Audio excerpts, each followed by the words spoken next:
주말 사이에 김민석 후보가 다시 정청래 후보를 앞섰죠. 격차는 1.4, 1.45%포인트 정도를 앞섰는데, 이 정도면 여전히 초박빙으로 보고 계신 건지, 아니면 이제는 김민석 대세론으로 좀 볼 수 있는 건지, 두 분 좀 평가도 궁금한데, 김주일 평론가 좀 어떻게 보셨나요? 아니 뭐 대세론을 볼 수가 없죠. 3,000표 정도 차이인데 예, 앞으로 투표를 할 사람이 지금 100만 명이 넘는데 그렇죠. 3,000표 차이 가지고, 그러니까 호남이 52만 그리고 서울 경기가 58만인가 뭐 하여간 뭐 그 정도 될 거예요. 그 정도, 예, 맞습니다. 예, 그 정도 되니까 100만이 넘어요. 그러니까 3,000표 차이는 그거에 비하면은 너무 미미한 거죠. 사실 투표율의 50%만 하더라도 50만 이상이 이제 투표를 해야 되는 거니까 이거 가지고 대세가 결정됐다고 보기는 어렵고, 네. 다만 이제 외견상으로 보면은 어쨌든 3승 1패를 했으니까 큰 틀에서의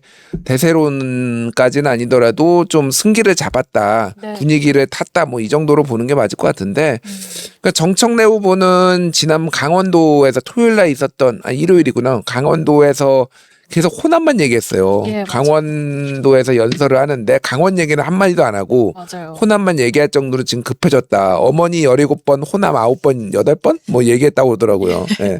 어머니 얘기하는 거는 왜 장동혁하고 똑같아. 두 사람이 데칼코만이라니까 내가 맨날 얘기하는데. 노모 얘기를 많이 예, 노모, 뭐 어머니, 그래서 당원 주권주의 서로 이제 벤치마킹 하면서 닮아간다 이 생각이 듭니다. 그래서 예. 호남이 어떻게 될지가 좀 가장 궁금하고, 네. 전체적으로 보면은 이게 도시는 정청래, 대도시는 정청래, 그리고 농촌이나 이쪽 소도시는 김민석. 그래서 저는 이제 도청 농석 뭐 이렇게 얘기를 했는데, 청농석. 예. 그 대도시에서 많이 이겨요. 대구에서도 이번에 이겼고, 그렇죠. 그리고 부산도 이겼고, 부산은 원래 이길 가능성이 있는데 좀 표 차이가 났고, 대전도 이기고 막 이랬단 말이에요. 그래서 물론 이제 인천이나 울산은 졌어요. 그래서 이게 완전 일반화된 패턴인지는 모르겠는데, 네. 그러니까 상대적으로 도시일수록 좀 이념지향적인 당원들이 많은 거는 맞는 것 같아요. 지난번에 이제 제가 작년 전당대회를 보니까 네. 정청래 후보가 66%를 득표했거든요, 권리당원에. 네. 근데 서울하고 경기에서 다 평균보다 높게 나왔어요. 아. 68% 이렇게 막 나오고 그랬어요. 예. 그래서 여기가 서울 경기로 오면은 정청래가 꽤 힘을 받겠구나. 그러면 호남에서 김민석의 득표를 많이 해야 되겠구나 이 생각이 들어요. 그래서 예. 호남이 어떻게 선택을 할지가 되게 중요하다. 예. 그 도시 당원들의 특징이라면 또 뭔가 40, 50 이 세대가 또 밀집이 되어 있고, 약간 어떻게 보면 민주당 강성 지지층, 핵심 지지층 기반, 이렇게 해석이 가능할까요? 그렇죠. 제 친구들만 봐도 예. 개딸 개저씨라고 하기 그런데 그렇지요. 개혁의 아들, 개아들, 뭐 개저씨 하니까 이거 욕이네. 죄송합니다. 예. 개아들 뭐 이런 사람들 되게 많아요. 그래서 확실히 그러니까 서울이 이념 지향적인 당원들이 많은 것 같아요. 제가 주변에 봐도 그렇고, 그래서 그게 변수가 될 것 같아요. 제가 보기엔. 예. 예. 김주혁 최고는 좀 호남은 어떻게 보고 계신지, 전망을 어떻게 보세요? 사실 뭐 예. 김민석 씨가 유리하지 않을까 싶어요. 네. 거기 뭐 호남에다가 AI 대규모 투자하겠다고 뭐 그런 얘기까지 하고 그랬잖아요. 네. 그리고 그게 이제 뭐 동교동계의 영향력이 얼마나 미칠지 모르지만 호남이 사실 그 동교동계 김민석 씨가 그 동교동계 막내였거든요. 되게 이뻐했어요. 예. 그리고 본인도 이제 뭐 익산에다가 지금 집을 뭐 그 구했다고 뭐 이런 얘기도 나오고 그러니까. 그렇죠. 예.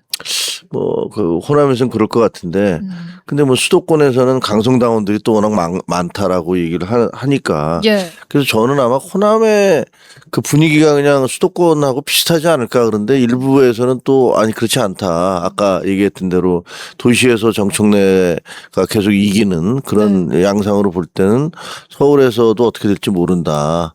경기는 또 추미애 아니냐. 뭐 이런 얘기를 해요. 근데 뭐 예. 추미애 씨가 뭐 그렇게 많은 영향력을 미칠 수 있을 것 같지는 않습니다. 그래서 그 결과는 지켜봐야 되는데 네. 근데 굉장히 심각한 건 맞는 것 같아요. 이 상황이 아주 심각하구나. 그래서 선거가 끝난 다음에 예. 이 진짜 뒷감당을 어떻게 할지.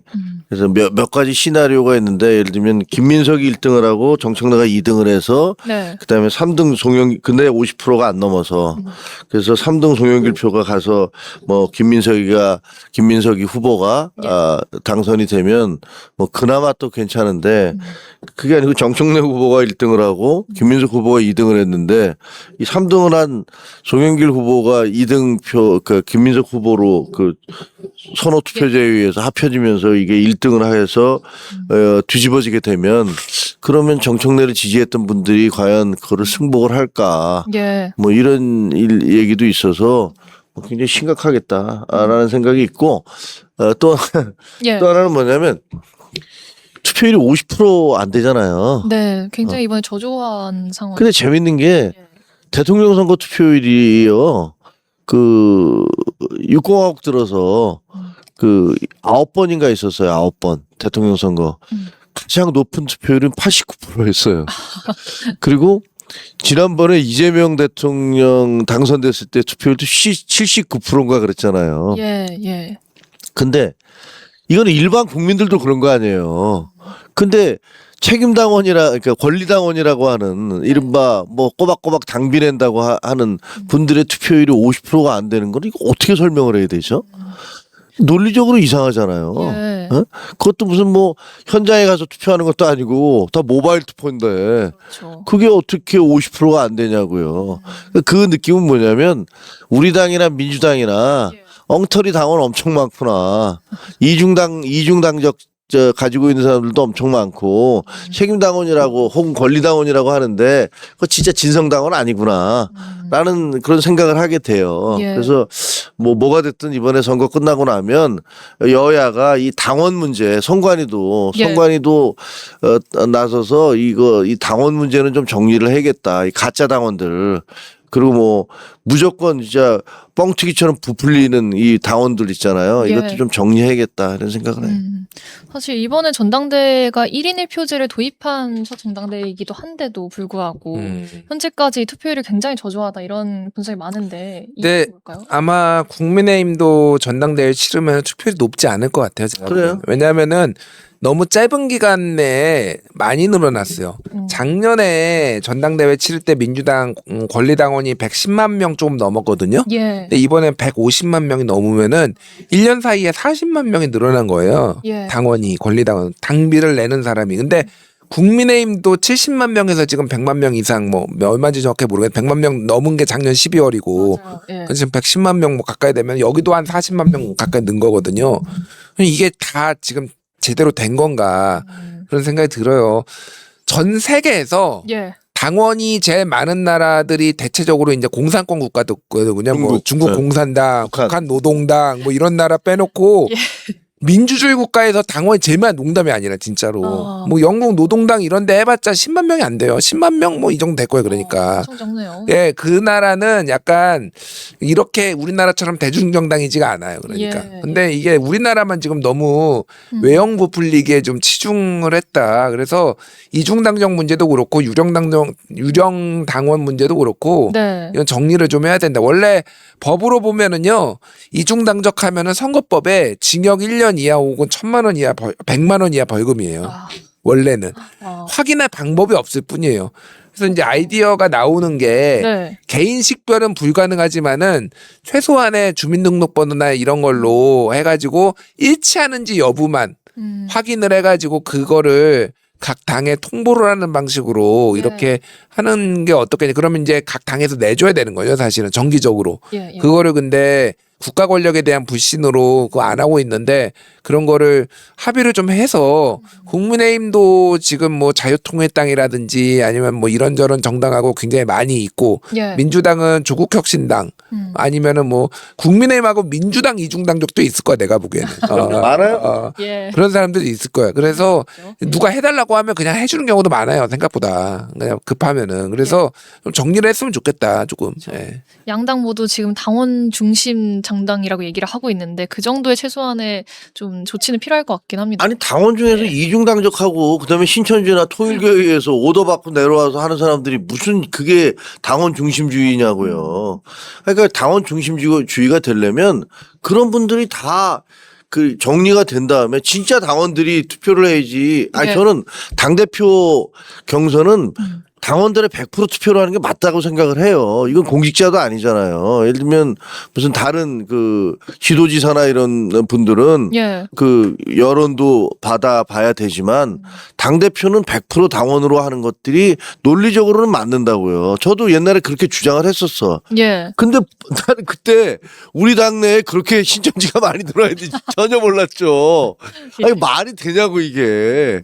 그리고 무슨 뭐 이중당적 문제 선거 이번에 지방선거할 때 왕 늘는 게 막 사람들이 그 네가 당원을 몇 명 당선시켜 영입을 했느냐에 따라서 너의 공천이 영향을 받는다라고 그렇게 내려온단 말이에요 공문이. 예. 그러면 이 사람들이 무조건 쫓아다니면서 이 사람 저 사람 그러면 받는 사람이 야 나 민주당 그 당적인데 야 너 나랑 뭐 그런 거 상관없어 그 몇 번만 내주면 돼 이렇게 하면 이 사람이 그 알았어 이렇게 하는 거고. 민주당 쪽에서도 마찬가지로 국민의힘에 있는 사람한테도 예. 야 우리가 밥 먹은 게 몇 번이냐 뭐 이래가면서 하면 또 해준단 말이에요. 그러니까 국민의힘 민주당 당적 양쪽 갖고 있는 사람도 적지 않고 네. 뭐 여러 개 당적 다 갖고 있고 막 이렇다고요. 그러니까 이런 거 그 정당들이 앞다퉈서 이 당원 숫자를 가지고서 마치 자기들이 뭐 국민들의 지지를 받고 있는 것처럼 하는 예. 이 대국민 사기극 이거 좀 이번에 정리를 해야 된다라고 생각을 해요. 네. 저희 마지막으로 두 분의 전당대회 예측 한 번씩만 듣고 마무리하려고 하는데 우선 당대표는 누가 될 것 같으시고 그리고 최고위원은 친청 후보가 몇 명 들어올 것으로 예상하시는지 여쭤보겠습니다.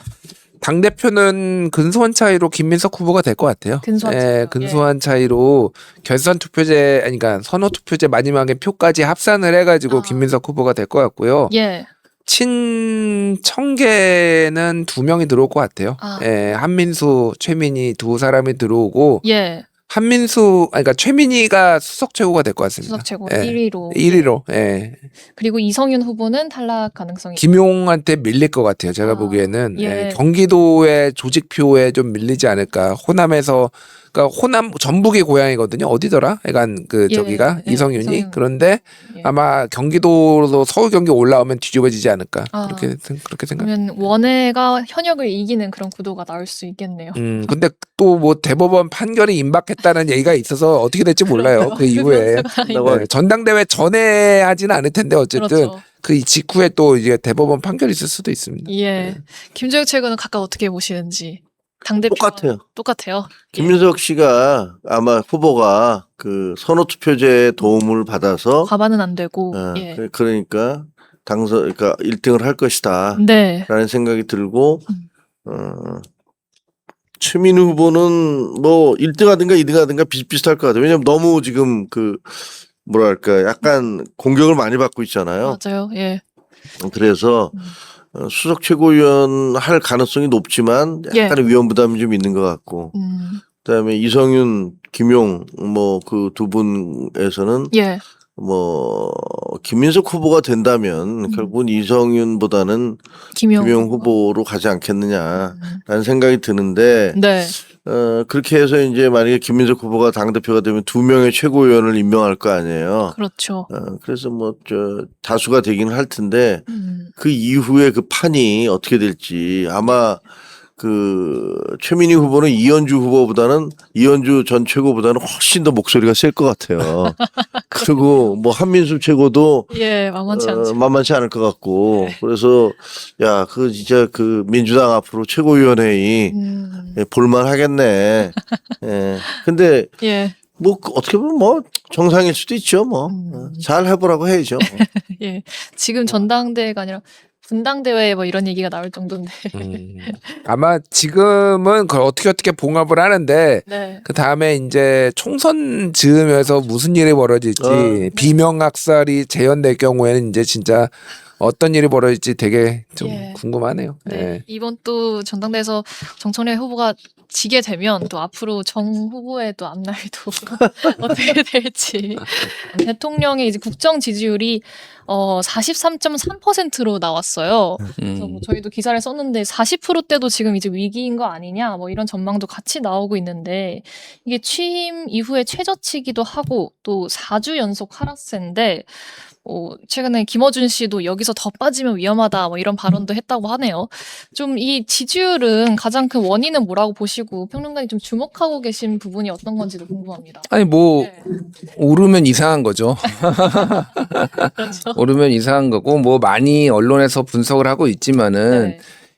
전체적으로 다 빠지고 있지만은 2030에서 많이 빠졌고 전통적으로 민주당이 좀 더 우호적이었던 2030 여성들도 많이 빠졌다 이런 거는 데이터로 나오는데 네. 예, ARS 조사의 특성이기도 한데 저는 제가 눈에 띄었던 게 정당 지지율이 더 높아요. 아, 민주당 정당 지지율이. 예, 예. 그 얘기는 즉슨 민주당을 지지한다고 얘기하지만은 이재명 정부를 지지하지 않는다는 사람이 어쨌든 있는 거잖아요.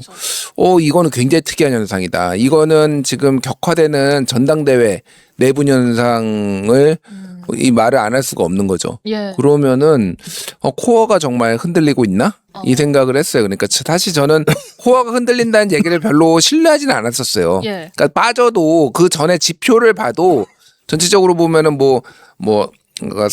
이게 호남이 많이 막 빠진다든지 아니면은 뭐 40대나 50대가 막 엄청 빠진다든지 그러지는 않았거든요. 네. 근데 전체적으로 보면은 다른 데가 더 많이 빠졌지만 여기에서도 조금씩 빠지고 있구나. 예. 그래서 전당대회 이후에 어떻게 될지가 좀 관건이다. 그 생각을 많이 했어요. 네. 예. 혹시 그러면 지금 대통령의 지지율이 어떻게 보면 좀 사실상 명픽이라고 불리는 이 김민석 후보 지지율에도 영향이 있을까요? 그거는 좀 별개의 문제인 것 같아요. 왜냐하면 전당대회가 특히 네. 이재명 정부의 우호적이거나 당원들을 대상으로 하는 거잖아요. 제가 보기에는 오히려 약간 위기감을 좀 더 결집할 수 있는 가능성도 있다. 김민석 쪽으로. 물론 이게 확 차이가 날 것 같지는 않은데 네. 그럼에도 불구하고 호남 같은 경우에는 약간 더 김민석 쪽으로 결집할 가능성이 저는 있다고 봐요. 이 지지율이 빠진 것이. 예. 네. 김주현 최고는 지금 대통령 일단 국정 지지율부터 좀 어떻게 보고 계시는지 여쭙겠습니다. 근데 옛날에도 국민의힘 때도 그랬었거든요. 대부분 윤석열 전 대통령 지지도는 20%대까지 막 떨어져서 맞아요. 헤맸었잖아요. 그때 이제 당 지도가 한 30몇 프로 정도 돼서 민주당과 이제 거의 비슷비슷했던 그때. 근데 지금은 이제 국민의힘 지도 20%대고 민주당이 40%대인 거잖아요. 네. 그 대통령 지지도는 떨어지고 있는데 아까 지금 그 김준일 평론가 얘기했듯이 뭐 올라가면 이상하지. 뭘 잘했다고 올라가겠어요. 사실 보면 이게 시장 같은데 한번 나가 보면은 와 이게 물가 진짜 올랐구나. 음식점 가서 보면 뭐야 이거 장난 아니거든요. 네. 물가는 정말 그 천정 높은지 모르고 올라가고 있고 주식은 뭐 아시다시피 전 세계적인 그 거의 투기장 비슷하게 돼버렸잖아요. 예. 그리고 뭐 외국 애들만 다 여기서 돈 챙겨서 떠났다 뭐 이런 얘기까지 들리고 있고 국민연금 갖고 도대체 무슨 일 한 거야? 근데 아직 모르잖아요 우리 지금. 예. 국민연금을 진짜로 환율 이거 그 주가 방어하려고 떨어질 때마다 국민연금으로 들어갔던 거야? 뭐 이런 의혹도 있고. 네. 나중에 지금 문제가 될 거예요, 분명히. 부동산 대책 마련한답시고 뭐 계속 회의를 하고 있지만 그리고 그 이전에 대통령은 뭐 세제 갖고서 부동산 잡지 않을래라고 공개적으로 얘기를 하고 그런 것들을 다 뒤집고 있는데 예. 거기서 어떻게 지지도가 올라갈 수 있겠어요? 거기다가 내분이 얼마나 심합니까?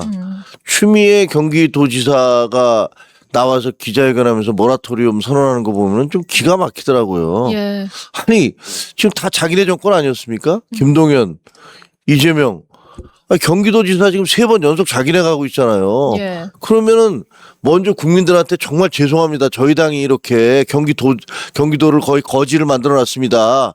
파산 상태로 만들어놨습니다. 하고 사과부터 하셔야죠. 예. 나와갖고 그냥 추미애 그 도지사님은 그냥 그 전임의 자기 당 출신 도지사들을 그 사람들 막 혼내면서 그 사람들이 잘못했다고 그러면서 자기가 그 파산 선언하는 것처럼 그렇게 얘기해 버리면 네. 그러면 저도 경기도 주민이거든요. 예. 진짜 기가 막혀요. 뭐 지들이 그렇게 해놓고서 무슨 누굴 혼내듯이 저렇게 얘기를 하고 앉아 있는 거야. 뭐 웃긴데 거기 보면 이제 이재명 대통령 찍은 사람들이 옛날에 뭐라 그랬냐면 예. 야 그래도 이재명이가 일은 잘해.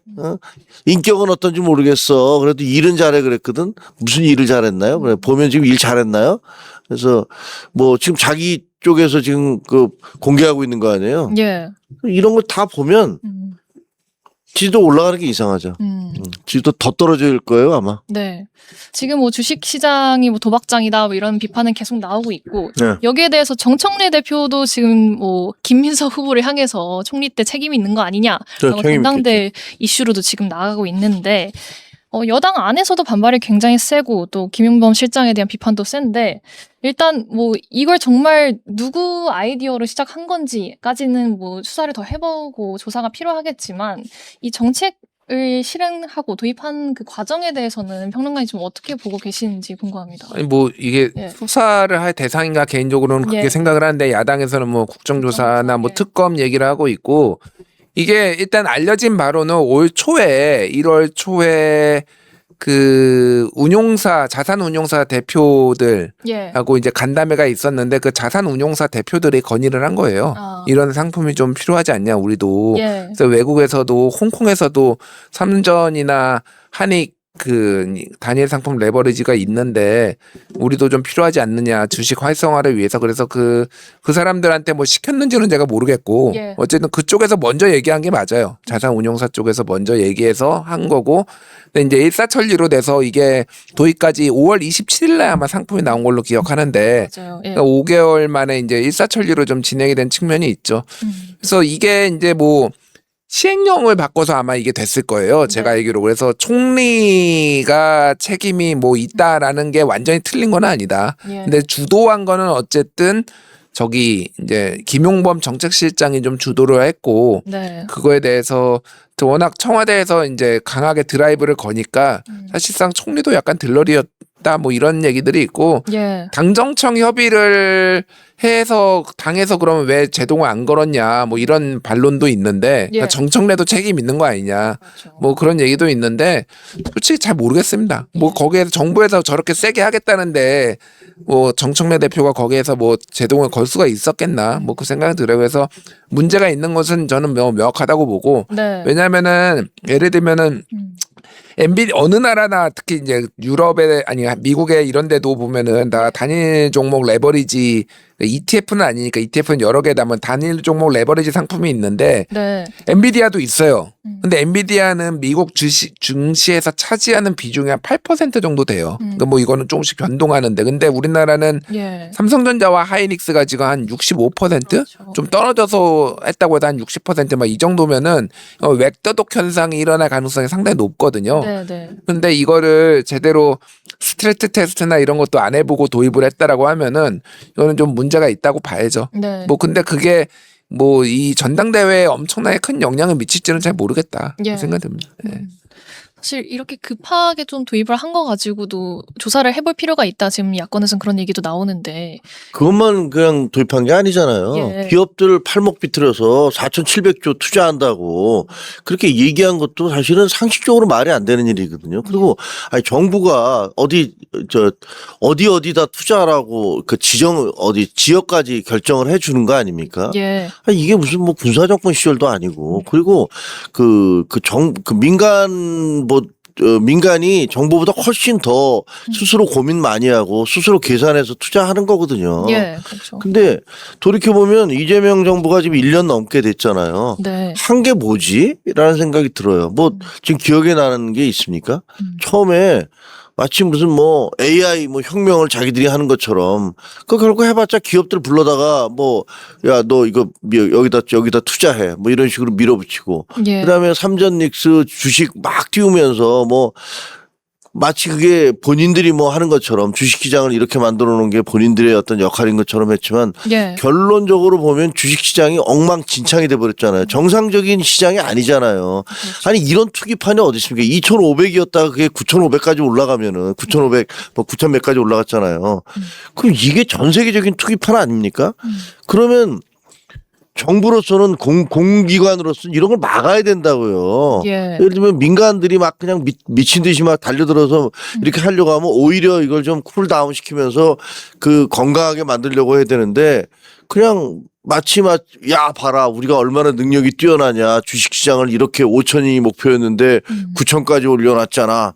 라고 얘기하면서 그걸 예. 자기들 공으로 가져가려고 했는데 결과적으로는 많은 사람들의 피눈물만 나게 지금 만들어 놓은 그런 상황이에요. 그래서 네. 지금 보면 뭐 추미애 경기도지사가 뭐 경기도의 어떤 재정 상태를 얘기하면서 그게 뭐 김동연 때만 그랬겠습니까? 그 이전에 뭐 이재명 때도 마찬가지지. 그렇게 했듯이 무슨 뭐 말로는 뭐 모든 것 자기가 준비된 대통령이고 모든 걸 다 잘 할 수 있을 것처럼 예. 그렇게 얘기를 했지만 지금 1년 동안 돌이켜 보면 맨날 무슨 뭐 법사위에서 싸운 거밖에 기억나지 않고 그다음에 경제 좋아진 건 하나도 없고 예. 뭐가 좋아졌지? 물가 올라간 거, 주식시장 저렇게 난장판 된 거, 부동산 올라간 거, 그 뭐가 있지 도대체? 그 희망 고문하는 거, AI 이제 뭐 AI 강국이 돼서 우리나라가 뭐 어마어마한 뭐 전 세계를 지도하는 무슨 국가로 될 수 있을 것 같다고 그런 식으로 희망 고문하면서 그렇게 쇼한 거 예. 기억나는 게 없어요. 그래서 이 정권의 문제들 이거 좀 분명히 되짚어 봐야 된다. 그리고 국민연금 지금 어떻게 쓰고 있는지 이것도 분명히 확인해 봐야 된다. 네. 그런 생각이 들어요. 사실 이 레버리지 사태에 좀 대책으로 정부가 금융당국에서 지금 현재 좀 자본시장법 개정도 검토를 하고 있다 이런 얘기도 나오는데 배율도 조정을 하고 그다음에 투자 한도랑 이제 모의거래 의무도 좀 검토를 하겠다 이런 기조인 것 같아요. 이 개정안은 사실 여야 뭐 협치로 좀 통과될 가능성도 있다고 보시는지 필요성은 어떻게 보시는지 궁금합니다. 뭐 어떤 규제가 필요한지는 뭐 저도 잘 모르겠는데 네. 일단은 증거금을 이제 1,000만 원에서 한 3,000만 원으로 올리니까 레버리지 단위 상품 레버리지 상품은 이미 예탁금이 많이 줄었다라는 거 아니에요 지금 네. 뭐 자사 그래서 상당히 증시의 변동성이 좀 줄어들었다라고 하니까 뭐 추가적으로 필요하면은 예. 그건 하면 되는 거고 뭐 큰 이견은 없을 것 같아요 그 문제에 있어서 네. 그건 뭐 아예 상장 폐지하자라는 얘기도 있는데 그거는 이미 도입이 돼서 운용되고 있으니까 부작용을 최소화하는 방향으로 가는 게 낫지 뭐 폐지한다고 다 해결되는 문제는 아니고 네. 그러니까 뭐 우리 김종혁 최고위원께서는 또 이제 박하게 평가할 수 있는데 사람이 원래 좀 삐딱해서 그런지 세상 만사를 다 저렇게 부정적으로 보시고 왜 한 게 없습니까? 사돈 난만하시네. 아니, 그러니까 증시 작년 1월 2일 날 예. 2,400에서 출발했어요. 아. 예. 그래서 이재명 대통령 대선 후보의 공약은 더블로 만들겠다는 건데 그거를 따블 찍었다가 좀 내려온 거예요. 그러니까. 그래서 뭐 그게 뭐 한 게 뭐 있냐 반도체가 좋아서 그러면 반도체도 영향을 줬지만 상법 개정안에 3번이나 바꿔가지고 예. 어쨌든 이 시장이 지속적으로 투자할 만한 가치가 있다라는 시그널을 보내준 거는 굉장히 뭐 유의미하죠. 엄청 어마어마하게 사실은 1년 반 만에 따따블이 오른 거는 말이 안 돼요. 제가 보기에는 그거를 좀 유도하도록 지방선거를 앞두고 약간 그런 측면이 저는 있다고 봅니다. 그러니까 그게 이제 ETF 아까 단위 종목 레버리지 ETF 이 상품을 그거를 지방선거를 두고 좀 활용한 거 아니냐 그런 의심은 가고 예. 어쨌든 뭐 이런 것도 있고 뭐 정부가 지금 지역 균형 발전을 위해서 애쓰고 있는 것도 있잖아요. 사실은 서울의 이 부동산 정책, 부동산 가격의 가장 큰 거는 서울 집중이고 그거를 완화하는데 장기적으로는 지역 균형 발전만큼 좋은 게 없죠. 왜냐면 다 지방대, 지방 국립대든 뭐 지방 사립대든 나오면은 일자리가 없어서 다 서울로 오는데 예. 어떻게 서울이 안 오를 수가 있어요. 그럼 그런 거는 다 높이 평가를 해줘야죠. 그러니까 저는 뭐 그런 기조나 방침에 대해서는 정부가 바르게 가고 있다고 개인적으로 생각을 해요. 네. 예. 정부가 이르면 한 13일쯤에 이 수도권 주택 공급 대책을 발표할 수도 있다 이런 얘기가 나오고 있죠. 지금 뭐 신규 공급과 이제 공급 속도 또 실수요 대출 완화 이런 게 핵심으로 잡히고 있는데 평론가님께서 좀 보시기에 가장 우선순위를 좀 둬야 되는 대책이 있다면 어떤 걸로 좀 보고 계신지 네, 궁금합니다. 저는 기본적으로 네. 공급 대책에 대해서 별로 신뢰하지 않아요. 아. 신뢰하지 않는다는 얘기가 뭐냐면 이거를 뭐 제대로 못할 거다 그런 게 아니라 그동안 얼마나 많은 정부에서 이런저런 공급 대책을 발표를 했어요. 예. 근데 이게 시차가 있어요. 착공을 해가지고 건물이 지어져가지고 그게 물량이 풀려서 주변 집값에 영향을 주는 거. 제 지인이 이제 파주 운정지구에 사는 분이 있는데 네. 자기가 산지 한 8년 됐나? 그러니까 뭐 꽤 오래전부터 살았는데 네. 집값이 하나도 안 오른대요. 아. 오히려 저 떨어질 때도 있대요. 아주 예. 예, 왜 그러냐? 계속 짓는데 주변에서 다른 데는 오르는데 여기는 계속 짓고 있고 또 물량이 나오고 또 물량이 나오니까 뭐 그분은 약간 이제 뭐 한탄성 약간 뭐 이런 얘기인데 예. 그게 실제 되려면은 이게 꽤 시간이 걸려서 이재명 정부 말기쯤에 돼도 될까 말까요? 제가 보기엔 아니면 다음 정부가 수혜를 보는 이겁니다. 예. 그래서 이거는 실은 윤석열 정부도 그렇고 조금 더 부동산을 장기적으로 보고 공급을 꾸준하게 부동산 가격이 그렇게 좋지 않다고 하더라도 네. 꾸준하게 했었어야 되는데 윤석열 때는 또 부동산이 딱 워낙 뭐 경제 성장률이 뭐 마이너스 찍고 막 이러니까 예. 그때는 부동산의 경기를 부양하기 위해서 난리를 쳤잖아요. 그러니까 이게 거의 중단되다시피 하고 또 이러면 급하면은 또 공급하겠다고 하는데 또 이거 시간이 넘어가고 뭐 이런 거라서 공급 대책을 발표한다고 해서 네. 이게 뭐 문제가 해결될 거라고 보지는 않아요. 예, 그래서 이래서 이재명 대통령이 연임을 하려고 하나? 자기 연임을 하면은 자기가 임기를 뒤에 하면은 또 덕을 보니까 뭐 그 생각이 드는데 예. 다만 뭐 약간의 심리적 안정을 줄 수는 있겠죠. 이게 그러니까 계획대로 조금 됐으면 좋겠어요. 이게 저는 부동산 공급 대책을 발표하면서 가장 아쉬운 게 예. 그래서 언제 완공되는데 그러니까 무슨 부지를 뭐 몇만 평 뭐 몇 호 짓겠다 이런 건 나오잖아요. 그렇죠. 예. 근데 이게 언제 공급이 되는지가 다 불확실해요. 그러니까 맞아요. 그런 게 제대로 그거는 확 모르죠. 왜냐하면 토지를 수용해서 이를테면 뭐 과천에 있는 마사회 땅이나 이런 데는 마사회를 내보내야 되는데 그 협상이 언제까지 될지 모르는 거니까 예. 막 이런 문제가 있지만 최소한 어느 정도가 언제 지어지는지 정도는 공급 대책을 하면은 해줘야 된다. 제가 보기에는 그런 플랜이 좀 있어야 되는데 네. 그런 것도 좀 뭐 봐야 알겠지만은 좀 그동안 공급 대책 발표하는 거 보면 좀 아쉽다 그 생각이 들더라고요. 네. 네. 사실 지금 뭐 후보지로는 강남권 뭐 그린벨트 얘기도 나오고 용산 어린이공원 그쪽도 얘기가 나오고 뭐 LH 여의도 거의 부지도 나오는데 정말 말씀하신 것처럼 그 속도가 언제까지 이렇게 정해져 있는 게 없어서 현실 가능성이 있느냐 이런 지적도 있는 것 같습니다. 저는 뭐 부동산 전문가가 아니라서 제가 얘기하는 게 좀 조심스럽기는 해요. 잘 모르는 사람이 괜히 쓸데없는 얘기해서 뭐 더 헷갈리게 만드는 거 아닌가 싶은데 근데 그냥 제가 경기도민으로서 지켜보는 느낌은 뭐냐면 예. 대한민국의 주택 얘기는 다 서울 얘기만 있는 것 같아. 근데 진짜로 그런가요? 지금 주택이라는 게 문제가 되는 이유는 부동산 문제 되는 건 교통, 일자리, 교육 이 세 가지잖아요. 교통과 일자리와 교육이 제대로 만약에 제공이 되면은 네. 그러면 누구든지 거기서 살려고 해요. 근데 그런 문제들에 대한 근본적인 것들이 과연 함께 논의되고 있는 것이냐. 아니면 지금은 아니 서울은 진짜 포화 상태 아닙니까? 이제는 거기 이제 풀 한 폭이 안 나게 녹지 이런 거 다 없애버리고 거기다 다 아파트만 지어요? 그럼 되는 건가요, 그러면?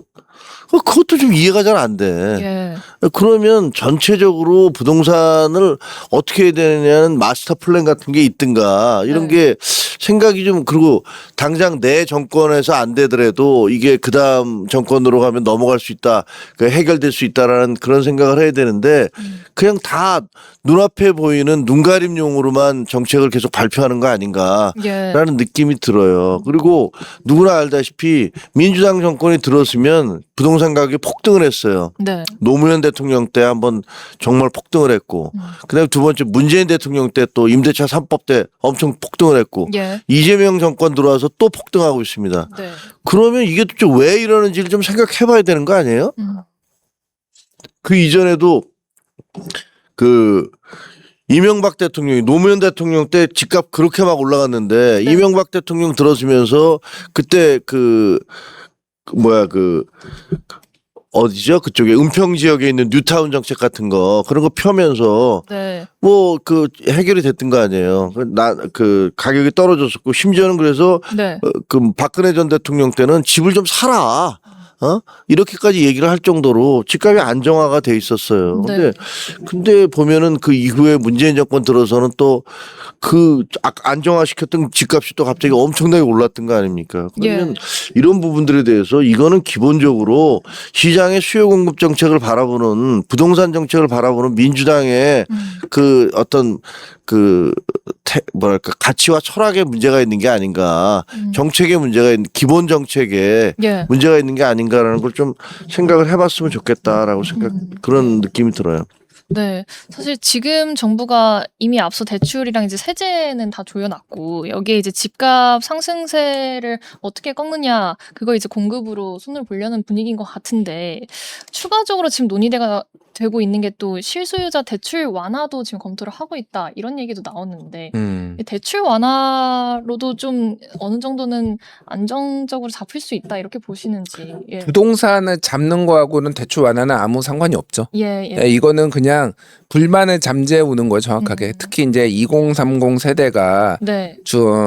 부동산 사다리 걷어차기 아니냐, 지금 대출. 본인들은 다 대출 받아가지고 집 샀으면서 이제 뭐 50대, 60대를 얘기하는 거죠. 네. 그래서 우리는 왜 그렇게 못하게 하느냐라는 그 불만들이 지금 지지율 빠지는 거에 굉장히 큰 영향이 있어요. 저는 뭐 일부분 대출을 규제한 것 자체가 불가피한 선택이라고 생각을 해요. 예. 그러니까 일종의 부동산 서킷 브레이크 같은 거였거든요. 맞아요. 그러니까 지금 뭐 예전에 제가 이거 여기서도 언급을 했나, 그 최병천 이제 법무법인 세종 전문위원이 쓴 칼럼인데, 국민일보. 그러니까 지금 인플레이션이 되게 심각한데, 네. 인플레이션이 이 정부 들어서만 들어온 게 아니라 이미 윤석열 정부 때도 계속 지속돼 왔던 거예요. 예를 들면 이런 거 2021년부터 2025년까지 5년간의 물가 상승률을 보면은 예. 짜파게티가 31%가 올랐고요. 브라보콘이 67%가 올랐고, 여의도의 정인면옥 냉면이 50%가 올랐고요. 예. 아파트 가격이 서울 아파트 가격이 45%가 올랐고, 네. 서울 아파트 평당 공사비가 100%가 올랐어요. 101%가. 예. 그러니까 어떻게 안 오를 수가 있어요. 다 오르는데. 그러니까 이거는 더 여기에서 이제 대출까지 많이 해줘가지고 너도 나도 개개인의 입장에서는 내 욕망을 실현하고 내 집 마련을 하려는 그런 욕망이겠지만은 대출이 더 늘어났을 때는 문제가 발생할 게 분명하니 그러니까 부동산 서킷 브레이크를 한 거예요. 그러니까. 네. 근데 이거를 그러면은 모두에게 똑같이 할 것이냐, 언제까지 할 것이냐, 언제 그만둘 것이냐에 대한 시그널이 없는 거죠. 네. 거기에서 이제 니들은 부동산 내로남불 아니냐라고 하는 그 불만들도 어느 정도는 이해가 가고, 그래서 아마 젊은 세대들, 뭐 신혼부부들, 뭐 이런 세대들을 중심으로 네. 부동산 대출 규제 완화를 하지 않을까 그렇게 생각을 해요. 예. 그러면은 뭐 어느 정도 또 수요가 늘어나면은 집값이 오르겠죠. 그걸 감당하고서라도 그렇게 가야 된다라는 정책적 판단을 지금 한 것 같다. 예. 예. 지금 상황에서 사실 부동산 민심이 이렇게 안 좋은데 최소한 이 정도는 잡고 가야 된다, 이렇게 좀 우선순위를 둔다면 어떤 게 있을까요? 잡고 가야 된다는 게 무슨 말씀입니까? 그러니까 정책적으로 이 부분부터 해결하고 가야 된다라는 포인트가 있을까요? 그거 잘 모르겠어요. 저는 뭐 전문가가 아니니까 저 같은 뭐 그런 것 비전문가한테 뭐 해결책을 구하라면 그거는 잘못된 거고, 저 같은 사람 말 들으면 안 돼요. 진짜로 전문가들이 모여서 그렇죠. 해야 되는데 그 분명한 거는 정책으로 망가뜨려 놓고 있다는 건 분명한 것 같아요. 네. 그러니까 이 정부가 그러니까 처음에 그 이재명 정부 들어서면서 그 이전에는 뭐 나는 세제 같은 걸로 뭐 집값 잡지 않을 거야. 그리고 돈 많은 사람들이 자기들끼리 뭐 주고 사고 팔고 하는 거 그거 우리가 상관할 게 뭐 있어. 세금만 제대로 내면 되지. 뭐 이렇게 얘기했었잖아요. 그래 놓고서 집권한 다음에는 뭐 내가 집값 다 잡을 수 있으니까 걱정하지 마. 뭐 이런 얘기 했다가 지금은 또 이제 막 꼬리를 내리고 있는 것 같더라고요. 예. 근데 이렇게 지켜보면 ETF하고 비슷한 것 같아요. 이거 주식시장 부양하겠다고 거기다 무슨 상품 하나 만들어 놔갖고 지금 수많은 사람 코피 터지게 만들어 놓은 거 아니에요. 네. 그러니까 정부가 뭘 자꾸 뭐 자기가 잘 알지도 못하면서 시장하고 싸워서 이길 수도 없으면서 그러면서 자기가 뭘 하겠다고 나서서 껍적대다가 뭐 표현이 좀 너무 조금 속돼서 그렇습니다만 예. 뭐 그러다가 다 망가뜨려 놓는 거야. 동티나게 뭐 자꾸 만지작 하다가 상처 이게 더 덧나고 네. 고름 생기고 이렇게 하는 것 같아요. 그래서 어떤 때는 이런 생각 들어요. 쟤네가 모여서 대책 내놓겠다고 모여서 하면 할수록 더 나빠지겠구나. 이런 생각까지 들어요. 예. 좀 하는 걸로 봐서는. 아, 뭐 이래서 또 이거 한번 하겠다, 저거 한번 하겠다, 이렇게 하는데 실질적으로 그거 별 의미도 없는 거고, 그냥 쇼하다가 끝나고, 그냥 그렇게 또 흘러가겠구나, 그런 느낌마저 들어요. 근데 예. 물론 이제 정부로서는 대책을 안 내놓을 수는 없겠죠. 근데 근본적인 문제부터 좀 생각해 봤으면 좋겠어요. 왜 이런 일이 벌어지는 거야? 왜 민주당 정권이 들어설 때마다 집값은 하늘을 치솟듯이 올라가는가? 그 예. 이유가 뭘까? 그거에서부터 자기들끼리 모여서 반성문부터 좀 써봤으면 좋겠어요. 그 다음에 대책을 내놓든지 뭐하든지 하는 게 맞겠다라고 생각이 들어요. 사실 지금 이런 상황에서 또 지난주 7일에 이제 황희 민주당 의원이 그 폐기되는 버스를 통해서 청년주택, 임시주택을 공급하자라는 아이디어를 이제 제안하면서 굉장히 논란이 커졌고, 사실 오늘 2시에 저희 방송 시작할 때 이거 관련해서 기자회견을 원래 열려고 했는데, 기자 간담회를 열려고 했는데, 그걸 취소하고 사과문을 오늘 올렸더라고요. 좀 이 사태는 어떻게 보셨는지 이제 평론가께 여쭙겠습니다. 아니 뭐 잘못했죠. 예. 뭐 여당 입장에서도, 여권 청와대 입장에서도 굉장히 당황스러웠을 것 같긴 한데. 이게 이제 대통령이 공급 대책을 강조하면서 좀 뭐라고 정확하게 워딩이 기억이 안 나는데, 그러니까 기존에 생각했던 거를 뛰어넘어서 조금 예. 새로운 것 막 이런 것들을 내놔라 이런 식으로 얘기를, 참신한 아이디어인가 뭐 이런 걸 내놓으라고 하니까 진짜 생각지도 못한 참신한 거를 내놔가지고. 그래도 오더를 잘 따르긴 했는데. 이제 네덜란드의 뭐 하우스보트? 보트하우스요. 네, 보트하우스. 그러니까 뭐 그쪽 말로는 하우스보트더라고요. 거기는 그래요? 하우스보트라고 돼 있고, 이거를 좀 참고한 것 같은데, 거기에서 이제 집이, 네덜란드도 국토가 좁고 집이 모자르니까 운하에다가 옆에 띄워놓고 네. 집을 만들어가지고 이제 공급을 하기 시작했는데, 이게 약간 역사와 전통이 있더라고요. 지금은 되게 일종 관광명소가 돼가지고 되게 비싸대요, 그게. 그래요? 예, 되게 비싸대. 몇 억씩 한대요, 그게. 예. 그러니까 배 위에, 거기에 그러니까 전기, 수도 뭐 이런 거 다 들어간다는 거예요. 그러니까 다 들어가고, 그래서 공급은 또 제한돼 있고, 그 뭐 마냥 늘릴 수는 없잖아요. 네. 그래서 엄격하게 관리를 하고 있고, 주소도 부여됩니다. 땅에 이렇게 있으면은 이 집원이 있을 거 아니에요. 예. 그 맞은편에 이제 번호를 부여하는 거예요. 그래서 그래요? 이런 식으로 번호까지 다 부여되고, 그래서 뭐 이게 기사마다 좀 다른데 하여간 네. 만호 정도 뭐 있다고 뭐 이렇게 본 데도 있고, 그거보다 적다고 본 것도 있는데, 어쨌든 네. 뭐 그렇게 한 것 같아요. 근데 이제 이게 최대 장점은 땅을 안 차지하는 거죠. 근데 나는 이제 이게 딱 듣는 순간 버스 하우스는 네. 어디든 땅이 돼야 될 거 아니야. 이거 뭐 한강에다가 띄워놓을 수는 없잖아.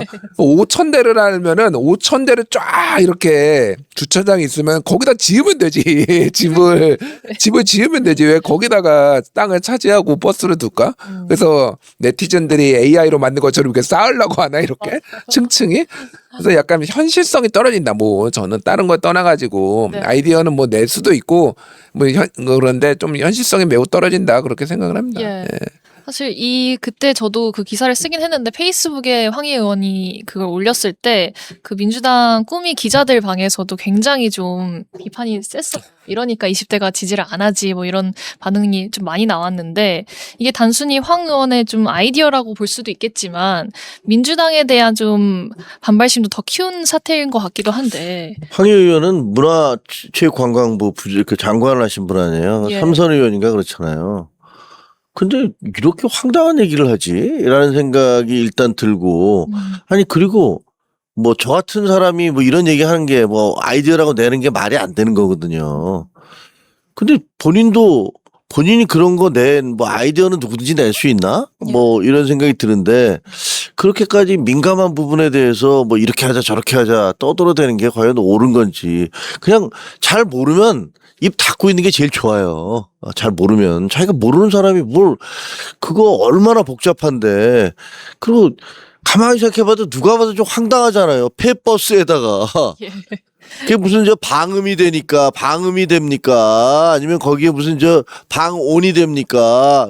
아, 여름에는 찜통 될 거고 겨울이면 완전 냉장고 될 텐데 예. 거기다가 그 안에를 어떻게 하겠다는 거예요 도대체? 거기다 무슨 저 매트리스만 깔아놓으면 그게 집이 됩니까? 그럼 거기다가 무슨 뭐 예를 들면 화장실은 어떻게 할 것이며 예. 그 음식 같은 건 어떻게 할 거며 아니 누가 봐도 좀 말이 안 되는 캠핑버스 무슨 얘기를 하는 건지 잘 모르겠어요. 예를 들면 농막 같은데 농사 짓는 데 가보면 컨테이너 갖다가 농막하는 사람들이 있거든요. 예. 그 안에 이제 뭐 예를 들면 그렇게 물을 그 연결시키고 그래서 뭐 컨테이너 갖고 그런 것들을 짓는 사람도 있고 컨테이너 하우스라고 해서 예. 컨테이너 몇 개 연결해서 뭐 비슷하게 뭐 그럴듯하게 근데 그건 잠깐 이제 뭐 놀러 가서라든가 뭐 이런 거지 예. 거기서 그냥 계속 산다는 거가 가능한지도 잘 모르겠는데 폐버스를 갖다가 뭐 5,000대로 제가 보기에도 뭐 말이 안 되는 너무나 말이 안 되는 소리여서 예. 그냥 잘들 모르시면 그냥 가만히 계셔라. 괜히 쓸데없이 사람 염장 두드리지 말고 누군가가 또 주식시장 놓고서 네. 무슨 아이디어 낸답시고 막 이거 이렇게 하면 어떻겠습니까? 라고 또 염장 지르는 얘기 낼 수도 있잖아요. 그러니까 안 그랬으면 좋겠다.